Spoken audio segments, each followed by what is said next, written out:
नमस्कार, मी अभि कोटकर, कोकण युवा सेवा संस्थेचा संस्थापक आणि अध्यक्ष। आजचा हा व्हिडिओ आहे आपला मराठी भाषेसंदर्भात।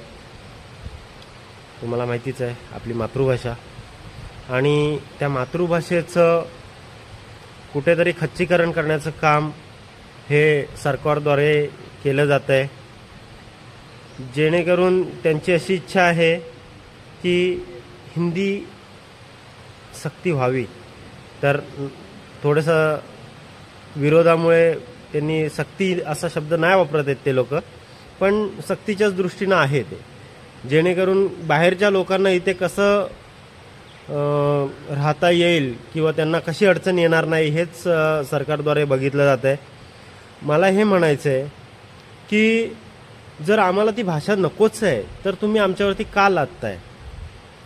आम्हाला आमची माय मराठी परिपूर्ण आहे भाषा, तिच्यामध्ये आम्हाला व्यवहार करता येतो, सगळ्या गोष्टी तिच्यामध्ये होणार आहेत। तिच्या व्यतिरिक्त आम्हाला इंग्लिश लँग्वेज आहेच, जी आंतरराष्ट्रीय म्हणून आपण तिला एक बघतो तिच्याकडे, पण ती सुद्धा आंतरराष्ट्रीय भाषा नाहीच आहे। हे लोकांना अजूनपर्यंत कळलेलं नाही आहे। जे लोक बाहेरगावी नोकऱ्या करतायत किंवा तिकडे स्थित होत आहेत ना, तर त्यांना विचारा की बाहेरगावी सुद्धा इंग्लिशचा किती वापर होतो।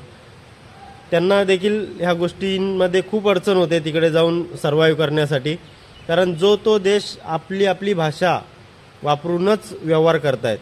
पण आपल्या महाराष्ट्रातच हिंदीची सक्ती जाणवते, जेणेकरून यूपी, बिहारी, गुजराती, मारवाडी जे काही परप्रांतीय आहेत महाराष्ट्र सोडून, त्या सगळ्यांचा उदरनिर्वाह इथे व्यवस्थित चालावा एवढंच फक्त ध्येय सरकारचं दिसतंय। महाराष्ट्राच्या दृष्टीनं सरकारचं ध्येय काहीच दिसत नाही आहे। तुम्हाला जर पाहिजेच ना, ठीक आहे, आता तुम्ही बोलताय ना त्रिभाषिक, तर बघा छत्रपती शिवाजी महाराजांचा वारसा लाभलेला आपल्याला आहे महाराष्ट्रासाठी आणि महाराष्ट्राच्या बाहेर देखील, पण ते लोक काही लोक असे दाखवतात की आम्ही छत्रपती शिवाजी महाराजांना ओळखत सुद्धा नाही। मग तुम्ही आमच्या महाराष्ट्रात येताच कशाला? आणि जर तुम्ही येताय इथे खाताय तर मग इथल्या गोष्टी सुद्धा तुम्हाला मानाव्या लागतील।